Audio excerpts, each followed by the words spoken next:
Good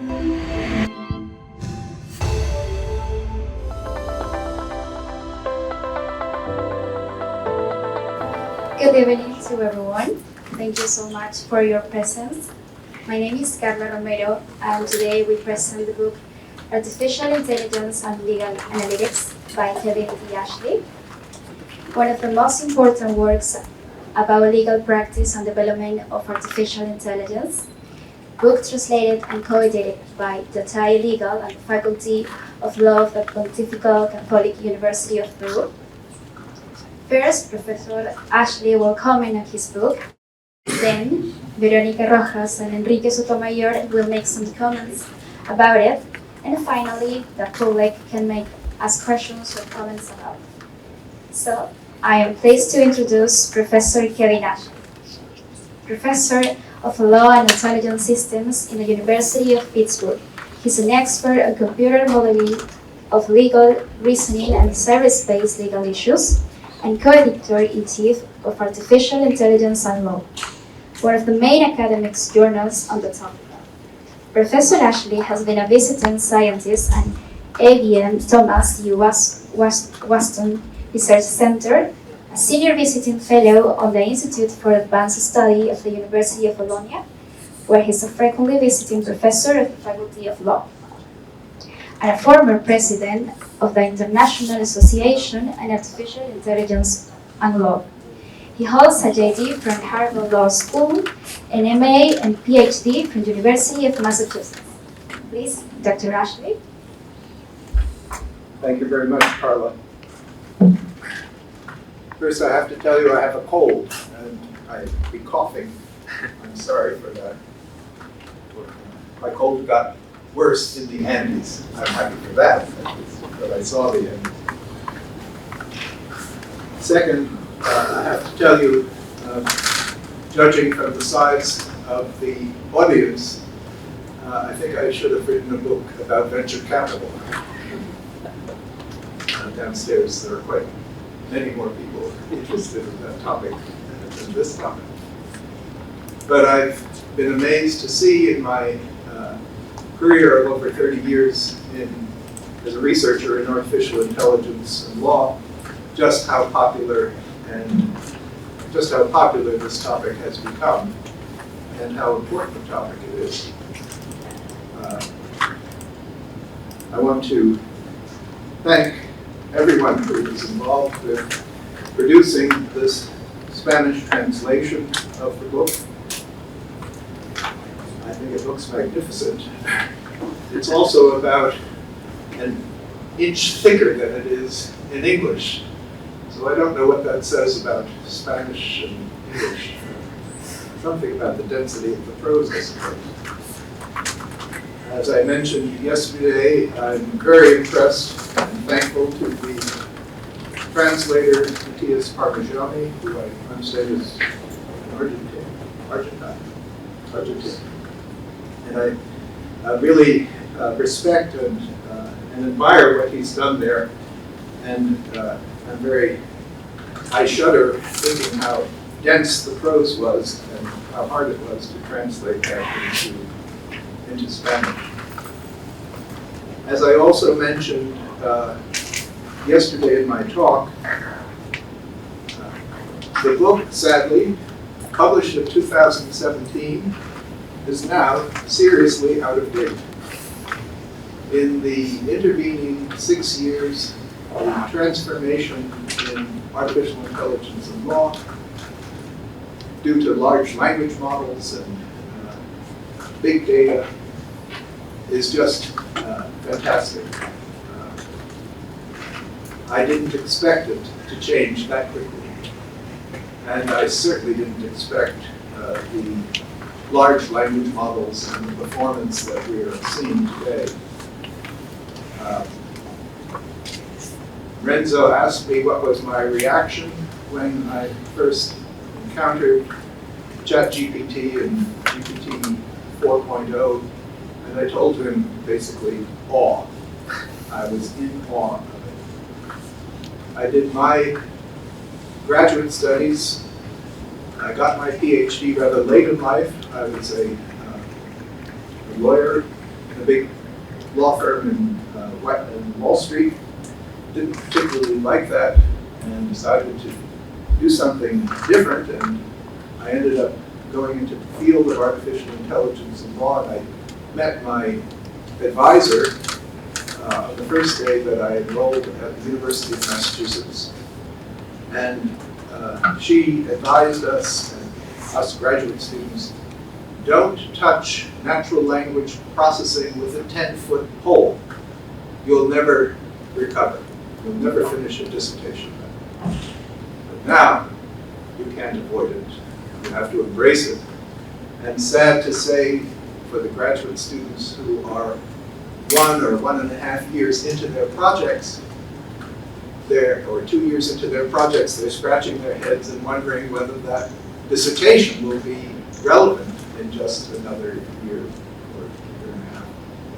That's the extreme rate of change that we've seen. The book has been translated into Chinese. I also have a copy of that on my shelves, and I've never been able to read a word of it, and sad to say I'll probably never be able to read a word of this. Fortunately, we have Google Translate. I thought maybe this would be a way to teach myself Spanish. After all, I wrote the English text that's translated here. I ought to know and be able to figure out what it says. But that might be a project for another time.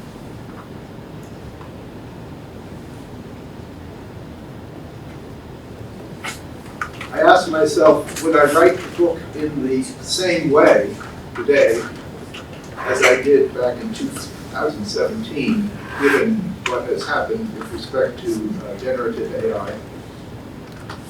And I think I would. Certainly, certain parts of it would be the same. I think the important things that remain important even after the advent of generative AI are the lessons learned by the AI and law community about the challenges of modeling the interpretation of statutes,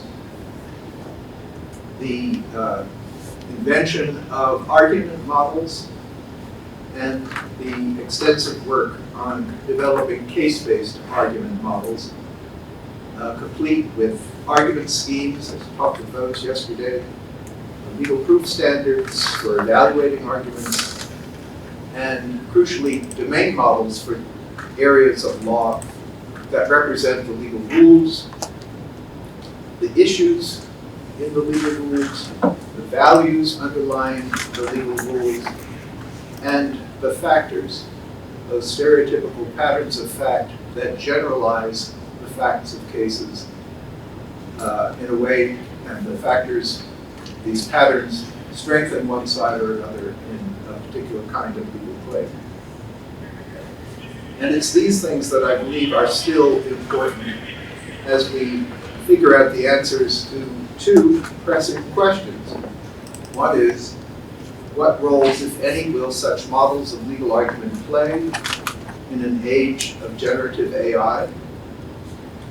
And how will we represent legal knowledge and expertise in this new age? Some people believe that legal expertise and legal knowledge will be sort of an emergent property. Let's just throw more documents into the training set of the large language models. More legal opinions, more briefs, more arguments, and it will sort of magically learn how to make the arguments, how to make predictions of case outcomes, how to explain the predictions of case outcomes as a kind of emergent property. I doubt that very much. I think that the various structures that I mentioned before, the argument schemes and the domain models, are going to be key in the new age to enable the generative AI, generative large language models to produce the kinds of arguments and explanations that we as legal professionals expect and need in order to assess how well, whether we believe the argument that we're being presented by the program.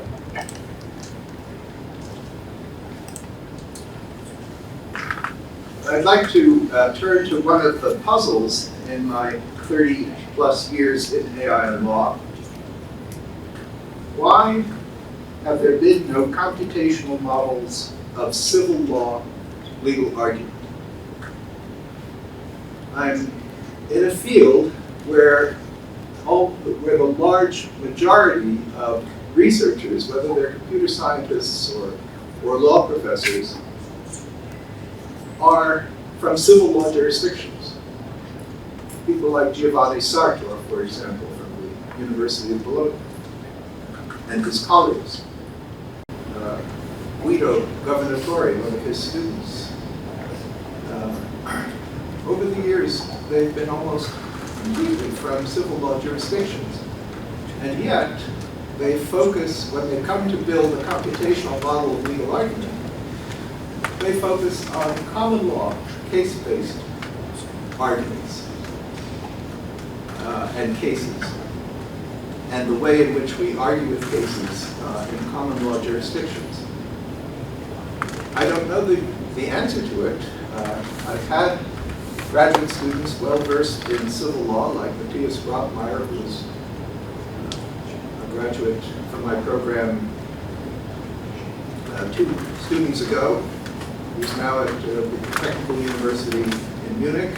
He's a German lawyer, and he explained to me as well as he could civil law, legal reasoning, judicial reasoning, and I understood that cases played a completely different role in that context, that in civil law cases, depending on the jurisdiction, they're much less detailed in terms of their descriptions of the facts of the case. But nevertheless, you would have expected, I think, to see somebody come up with a computational model of how that works. I'm delighted to learn that Professor Renzo Cavani's dissertation focuses on how these case-based models could serve some useful roles in civil law judicial reasoning. I think that's going to be a very valuable contribution, and I look forward to reading that dissertation when he's finished. Up to now, I've relied on 2 volumes by McCormick and Summers on comparisons of case-based and rule-based reasoning across jurisdictions, and I find that very intriguing, especially the almost algorithmic presentation or representation of legal reasoning that's found in one of the books, and that from time to time people like Giovanni have tried to turn into a computational model, and I think that kind of work is very valuable, but nevertheless it still doesn't capture it. So if one of us can answer that question, I'd be very glad to hear it. And I'd be especially delighted if my book and its translation into Spanish inspires anyone to tackle the challenge of creating a computational model of civil law legal reasoning. I think that would be wonderful. Perhaps one of Renzo's students, perhaps Karla. So I think that would be a fabulous outcome. And I hope that the book inspires that kind of work. It was written, quite frankly, for graduate students, and I hope that it serves that purpose. And I think I'll stop there.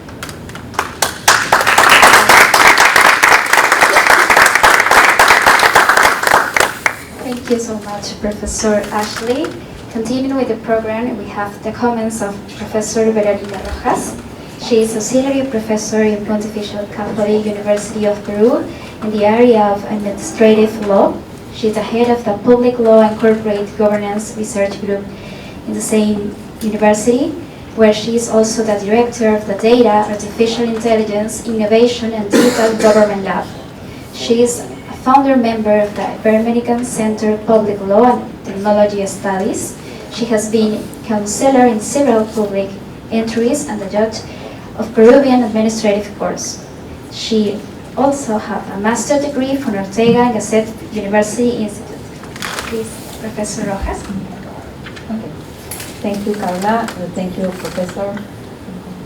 Good night, everyone.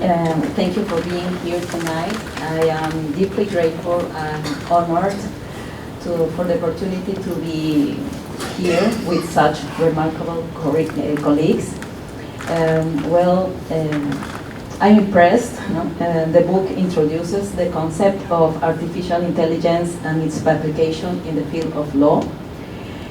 It discusses how computational models of legal reasoning are being connected directly with legal text, generating arguments and predictions that transform the way that legal professional works.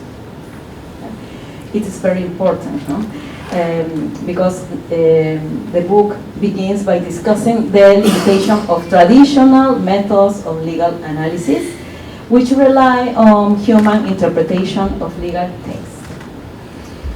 The author argues that these methods are often subjective and prone to error, and AI can provide a more objective and accurate approach to legal analysis. The book then introduces the concept of computational models of legal reasoning, which are designed to mimic the way that humans reason about legal problems. These models use machine learning algorithms to analyze legal text and identify patterns and relationships between legal concepts.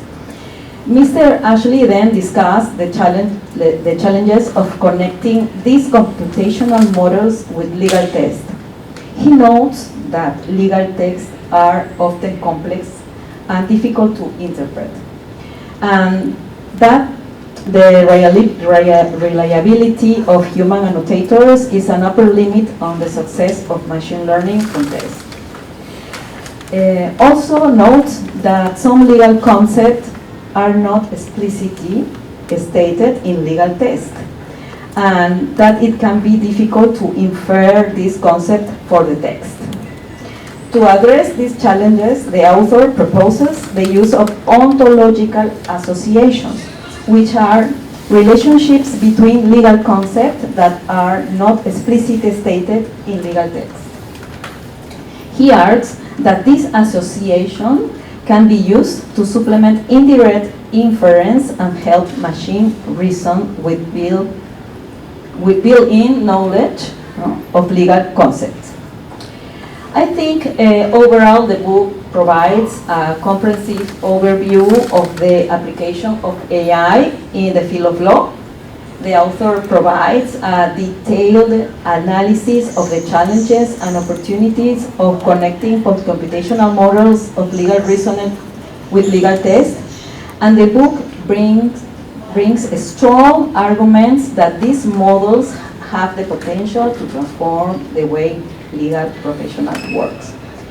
In sum, the book appears to be valuable resource for anyone interested in the application of AI in the field of law. If you are interested in the intersection of law and technology, this book may be a precious asset in order to change the traditional mindset of the lawyers.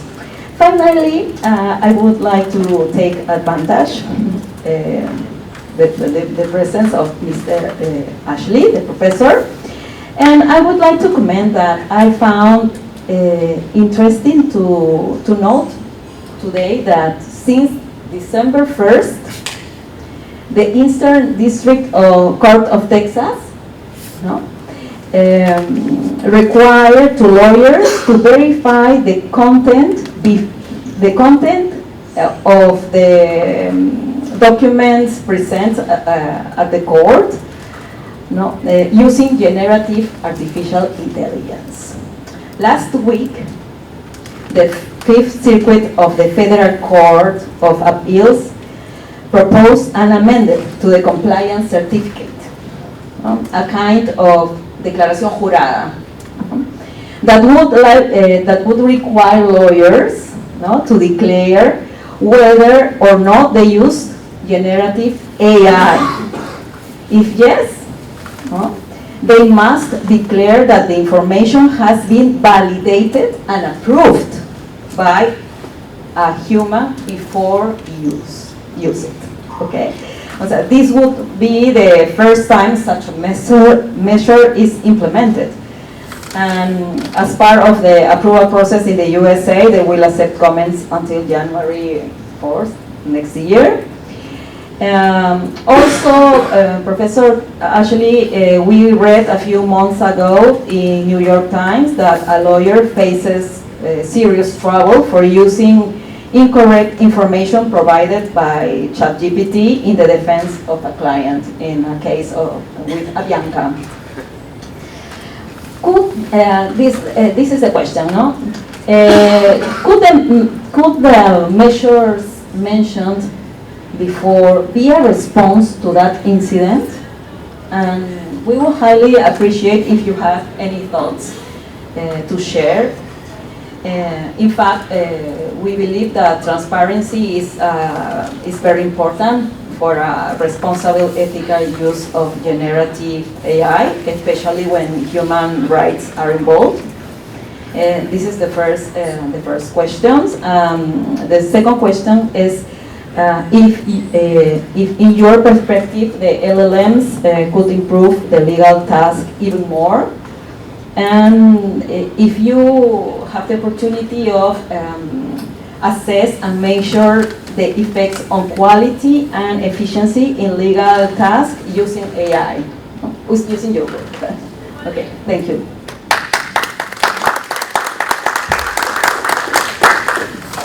Thank you so much, Professor Rojas. Now we have the comments of the Professor Enrique Sotomayor. He is full-time professor in the Pontifical Catholic University of Peru in the law department in the area of the theory and philosophy of law. He's a co-founder of Evidence Lab and holds a master's degree in philosophy from the Pontifical Catholic University of Peru. Please, Professor Sotomayor. Thank you very much. Good evening to everyone, especially to Professor Ashley and Professor Verónica Rojas. I have written my comments for not being so messy. Pointing out several points. Well, the book Artificial Intelligence and Legal Analytics by Professor Kevin D. Ashley is interesting for several reasons. For someone like me who comes from theory and legal philosophy, it is valuable because it shows how several problems of legal reasoning and argumentation are also key questions to be solved in order to develop reliable and useful artificial intelligence systems. Precisely for this reason, and due to time and specialty constraints, I want to focus my questions and points of discussion around issues that Professor Ashley addresses mainly in two chapters of the book, entitled Modeling Statutory Reasoning in the first part, and Representing Legal Ontologies and Type Systems in the second part of the book. Okay. So, the first point. I would like to press you a little, Professor Ashley, to reveal or articulate maybe the philosophy of law that appears to underlie in most models and approaches of artificial intelligence and law. In a passage in the book, you correctly state that, I'm quoting, "It is also not true that reasoning from legal statutes necessarily involves addressing difficult interpretative questions as well as formulating arguments for and against," end quote. This is true, but it is also true that in a good number of other cases, these considerations become necessary. I would like to take an example. When reconstructing the analysis that Berman and Hafni carried out on the case Riggs versus Palmer, you mentioned, along the lines with these authors, that certain conditions of legal reasoning with principles would be very difficult to formalize. I have a twofold hypothesis about the root of this difficulty, but I would like to know your opinion. First, these conditions are difficult to formalize because they force the system designer to systematize a much larger number of decision-making patterns, some of which are less suitable for a formal if-then reconstruction, that is, for taking a substantive format. But second, and more interesting, the systematization of these guidelines requires a criterion for identifying valid law. If this criterion is a social fact, Herbert Hart's famous pedigree criterion, the work is easier for the designer, but my question is what happens if this criteria is not enough? What if, for example, some sources of law do not acquire their validity through formal considerations, but rather through substantive ones? That problem poses the question if every model of artificial intelligence of law is necessarily a positivistic model of legal thought. That's the first point. The second point that I want to pose is the following. One of the particularities of legal reasoning in relation to what philosophers call general practical reasoning is quite interesting. Take, for example, this famous book of Frederick Schauer called Thinking Like a Lawyer. Schauer maintains that there is nothing exclusive or particular in legal reasoning that differentiates that reasoning from other kinds of reasoning or schemes that we use in other areas of life, such as analogy, the argument from authority, among others. However, legal thought seems to be distinguished by the fact that it combines all these kinds of reasoning into a peculiar byproduct, in which, for example, recourse to past opinions or authoritative sources is essential. But now I would like to go one step further. In an observation that I shared, you consider that legal interpretation goes in many cases beyond the literality of the rules and the systematization of normative systems, puts us squarely before two forms of practical reasoning that are more open in their configuration. Teleological reasoning is the first one, and evaluative, axiological, or moral reasoning. For now, I do not wish to be very analytical in the distinction between this second type of reasons. What are your perspectives or predictions regarding modeling these components of legal reasoning, teleological legal reasoning, and axiological legal reasoning? Or rather, should we settle for artificial intelligence systems that function as providers of legal inputs for decision making? These are issues that you address in several parts of the book, but I think it would be valuable if you would articulate a unified response for this question. And my last point, almost last point, and my previous question ties into a second concern. In the book you mentioned deals with the issue of the feasibility of the rules, but you do so thinking primarily in hypothetical scenarios of conflict between norms that can give rise to incompatible consequences. But what happens when this conflict occurs between a rule and a more semantically indeterminate guideline, such as a standard, a principle, or a maxim? This in principle would not seem like a problem, since it would be enough to model systems that always take the rules as the physical. But the problem lies at the level of transforming principles and standards into rules that can function as exceptions to other rules. Isn't this task so overwhelming that end up advising to resort lawyers to default prudence rather than logical deductive reasoning? And my last point, I'm especially concerned about the role of the designer, the interpreter, or the programmer in various artificial intelligence systems. I thought in some cases these people only systematize pre-existing legislative and jurisprudential guidelines, In other cases, they must make important decisions to reconstruct current law. I would like to delve into this. As we know, every logical formalization process is ultimately an interpretation. To use an example of deontic logic, a sanctioning rule could always be formalized as a prohibition of a behavior or as a permission subject to a certain cost. For example, law and economics models sanctions as prices. But not only that. In some other cases, formalization is subject to conditions of indeterminacy that are given mainly by the syntactic ambiguity of the legislative formulas. Added to this problem is a final one, which is that legal concepts not being completely formalized coexist with close and distant relatives in the same law, in other laws and in jurisprudence. Thus, expressions such as serious moral incapacity or permanent moral incapacity related to a famous Peruvian constitutional case are assigned to the same meaning by decision of the interpreter. All of this is part of the question of legal ontology, which establishes semantic relationships between terms, subject that you analyze in detail in chapter 6 of the book. This means that when formalized, these expressions refer to the same predicate.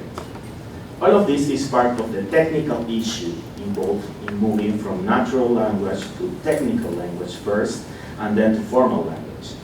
But here my doubt is speculative. If at some point we decided, for example, for reasons of procedural efficiency, to defer authoritative or judicial decisions to artificial intelligence systems, this would mean that the real decision maker would be the programmers before the judges. I would like to know if you think that this is a serious problem, if there is a way to mitigate it, or if there is any alternative way to avoid it. Failing that, I would like to know if you believe that the use of artificial intelligence in law will at some point have the prospect of operating as a decision-making mechanism, or rather, it is not advisable under any circumstances to abandon the central role of the human decision maker, even if some technical problems that exist today were overcome.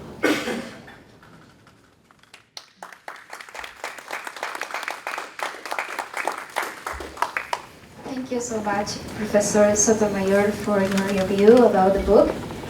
Now maybe the Professor actually can respond the interesting questions by Professor Sotomayor and Professor Rojas. Please, Professor. Well, I want to thank both of you for asking some very probing questions, and thank particularly Professor Rojas for asking questions that I think I can answer.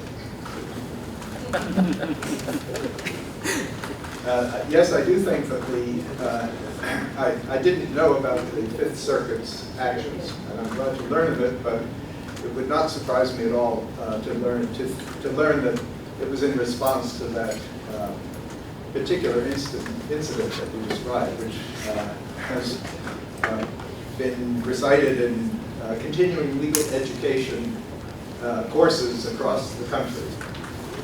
And it does underscore the new role that we all find ourselves in, from lawyers to students. All of us are perhaps turning from primarily being writers to being proofreaders and editors. We have to read carefully what is generated by generative AI, and we have to be critical and find ways to probe it to ensure that it in fact is reliable information.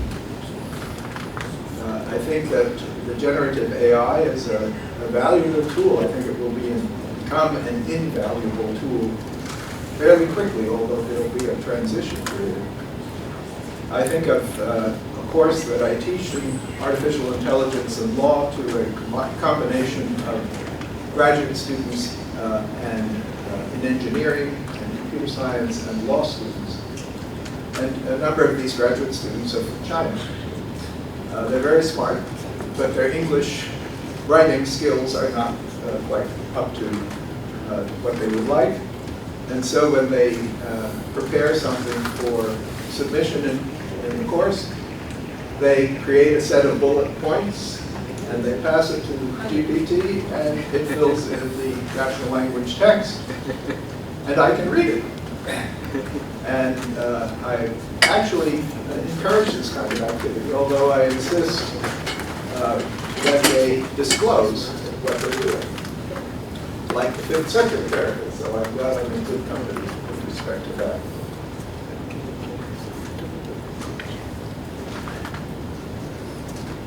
And if you would remind me of the... Did you do an assessment or measure the application of your book in the efficiency in order to analyze the efficiency in the legal task? Thank you. So that, I think, is a very interesting empirical question that I'm pursuing with my student, Morgan Gray. I spoke of his work yesterday, and he found that the GPT-4 could identify the sentences that express factors automatically in the texts of the cases, almost as accurately as students do. And so now we are seeing whether engaging the student annotators in a process that relies in part on GPT-4 is more efficient than not relying on GPT-4.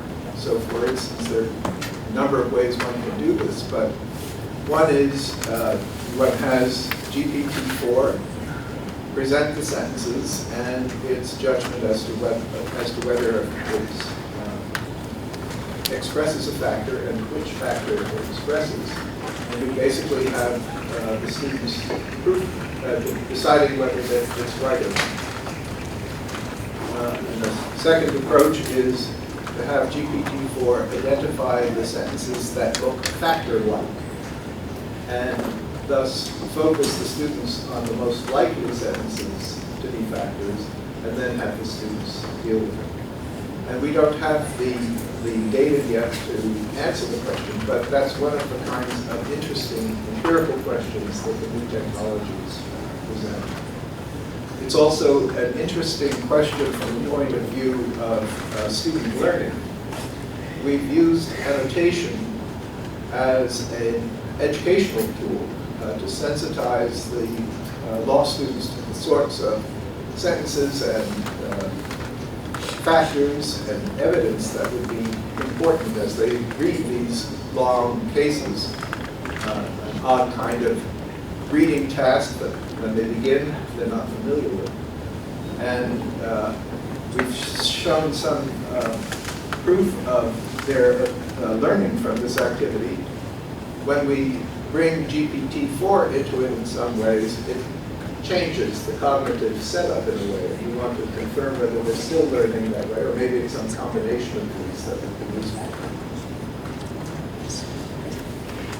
Now to... Professor, if I may.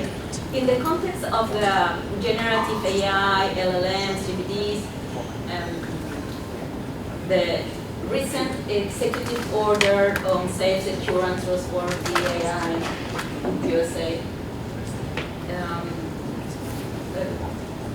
which recommendation or advice could you share with us for Peru? We are doing an executive order about the artificial intelligence. Do you have any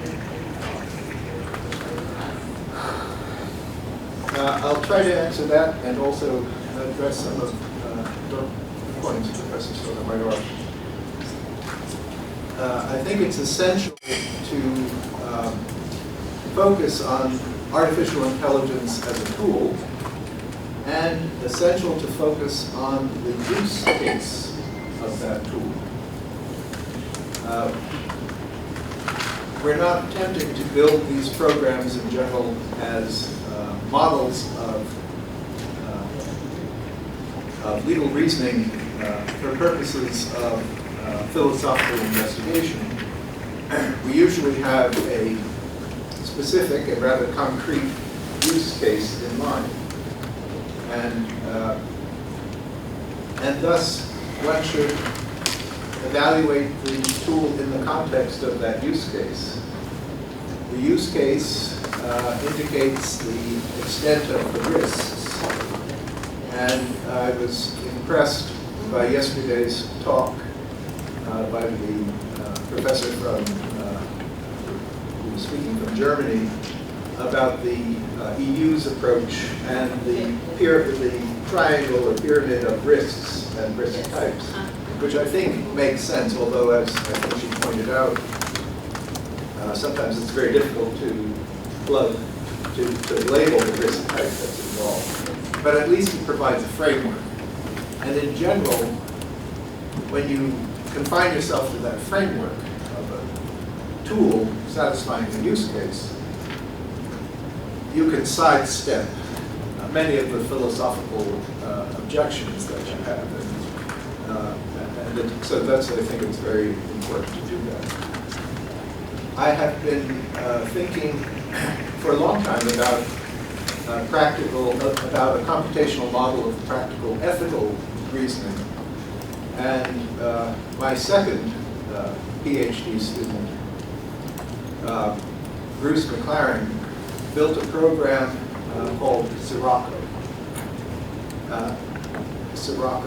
And we had discovered that the Society of Professional Engineers in the United States had created a set of codes, ethical codes, that were designed to guide and govern engineering practice. And they were very broad, very general in their terminology and their framing and so forth. And this society had a board of ethical, not judges, but advisors or counselors, and engineers were invited to submit scenarios to them in advance of actually making a decision to get their advice. And they provided advice in writing, like an opinion. They were interesting in that they would describe the incidents, the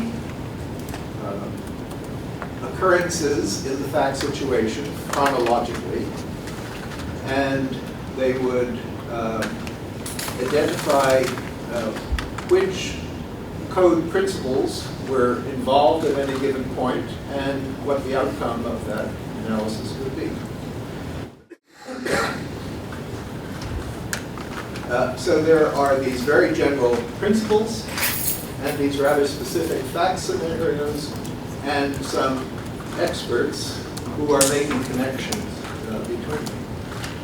And so what we did in the Sirocco program was to hire 12 graduate students who basically would take these scenarios and turn them into chronological lists of events and indicate which events were associated by these experts with which principles and outcomes.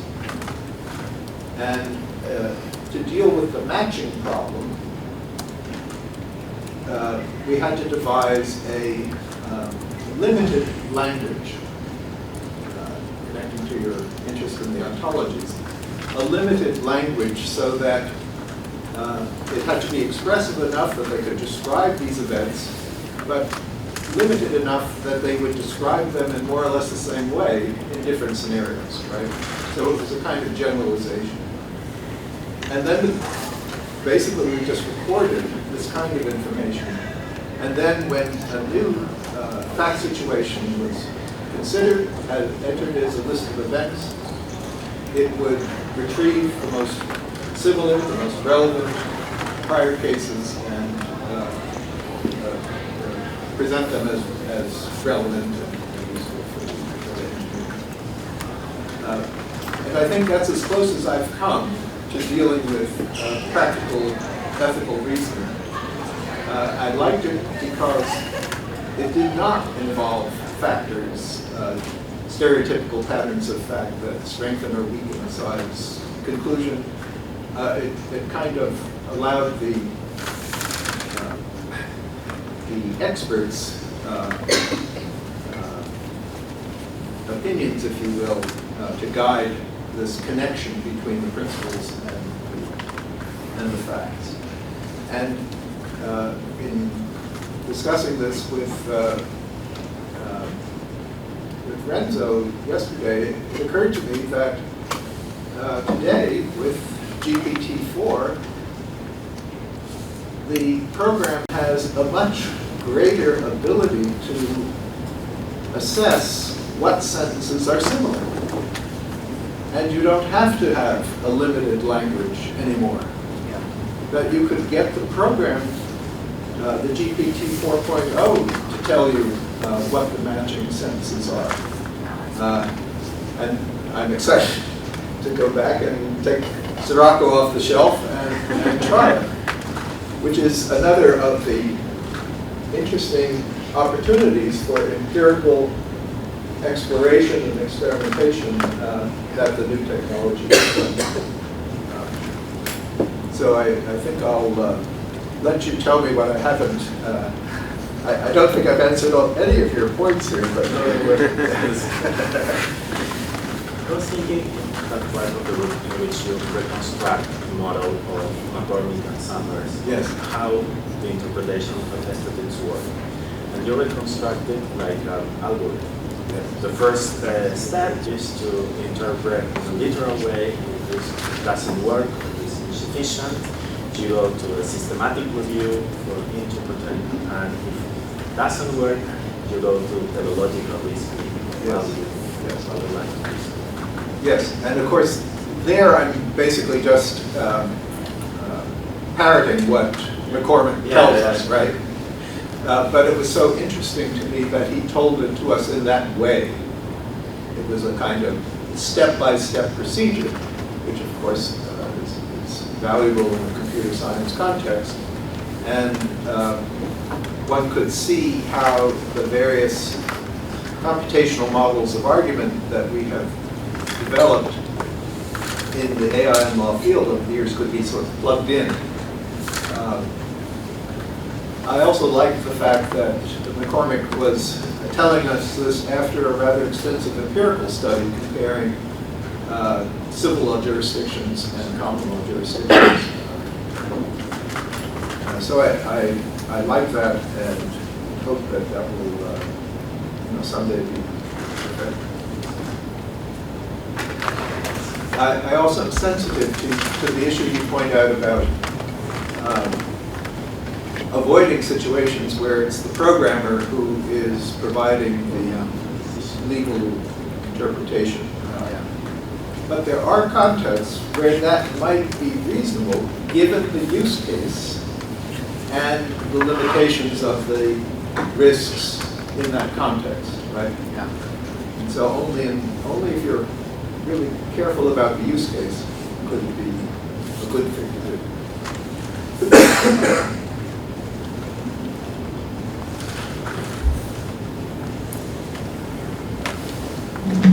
Well, So the thesis could be the possibility of giving some discretion to interpreters, to programmers, is only limited to context-based reasoning, not for general reasoning. Yes, where for context, I would read use cases. well, thank you so much for the discussion, Professor Ashley, Professor Sotomayor, and Professor Rojas.